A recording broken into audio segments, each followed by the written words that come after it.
I don't think I have been this vulnerable. Hi, and welcome again to my YouTube channel. Today I'm going to talk about my battle with lack of confidence. So, why did it start? Or how I think it started? I think it started because I was always the odd one out. I was one of the first people to get specs. I was only 6 years old. And I am really tall. I'm 5'9" right now, and I've been the same height since I was 15 years old. And back then, 5'9" was a lot. I was already 5 feet when I was 9 years old. And yeah, I have always been the tallest person in my class.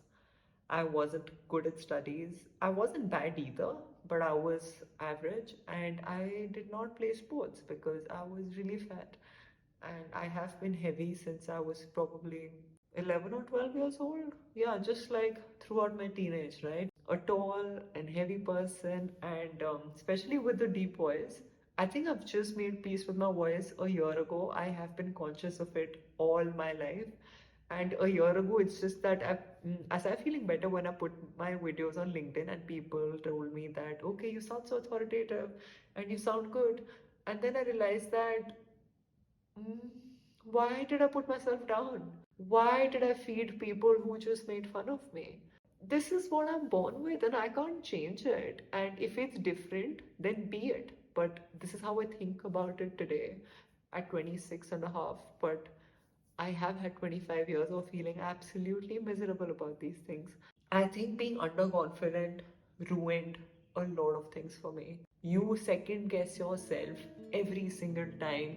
You already have it in your head that, okay, I will fail, so why even try? You already think that you are not good enough, you are not pretty enough, you are not capable enough. I don't remember a single time where I have been bold enough to do something different from the crowd, or just even look inside and think if I have some potential, because I think I just made peace with the fact that I didn't. There have been times that people actually told me that, why are you so underconfident? I never had an answer because I thought I am. And Instagram was my best friend that time. I got so many likes, and I would put travel photos, and I would put fat to fit photos after I lost weight. And I just thought that, okay, like, I think I'm good, I'm doing something. But then those likes are just dopamine in the moment. Your underconfidence is still a part of you throughout that process. I didn't do anything different to get out of it. I didn't do anything different about who I am today. Like, in terms of working on my confidence, I haven't actually worked actively on my confidence. And I probably should, because I'm still not completely there yet, but I'm much better. It all changed when I just recognized it. For the longest time, I didn't recognize that this is my mindset. It's not a fact. It's not even what the world thinks. It's just what I thought. Me capping my potential is because of me. It's not because of somebody else. Yeah, I realized so many of my belief systems were skewed.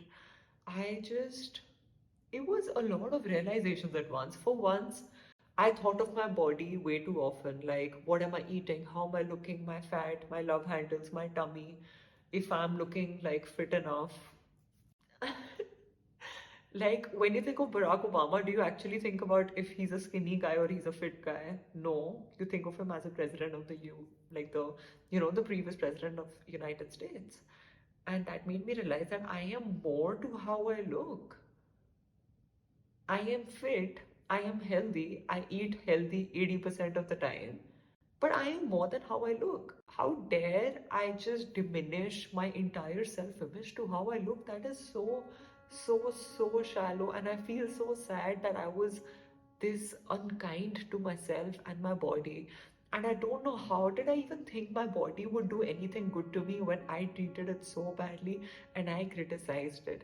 And that's when I also realized that how I talk to myself matters. Every time you tell yourself that you're not good enough, your body is listening, your mind is listening. Think about it as a friend. If you have a friend and you're telling that friend constantly that you're fat, you're ugly, you're not pretty enough, you're not successful, look what your friends are doing, look what you're doing, that friend will leave you. and your body and your mind are listening to you, and they do get impacted. It is not me who's saying it, it is scientifically proven. I thought that I will never I'll never be like the happy people I see on the internet. Turns out that they also have struggles. They just, what we see, those photos are just a nanosecond of shot. So, no, nanosecond of a shot. Sorry for the wrong grammar. That's what happens with completely unscripted videos. So, this entire process of separating what's true versus what I made to be true, that made me think of that, oh my god, I have lived quarter of a century of my life with a person who is so capable, but I kept telling them that they're not, and they're not, and they're not. But the moment I let them free, here I am. If you resonate with any of this, I would say that please differentiate your self-talk from facts, and then see why do they come. Like, I realize that mine come from my childhood, and something that really helped me is affirmations, just reciting certain affirmations every day, which helped me with self-love and self-acceptance. That being said, I'm still a work in progress, and it will still take me time to get where I want to be. So I hope you gain from this, and I'm still not sure if I will upload this video because it just feels like naked. But if I have, and if you have seen it till here, then thank you so much. And I will tell you to subscribe to my channel and leave a comment and leave a like, no, a thumbs up if you enjoyed it.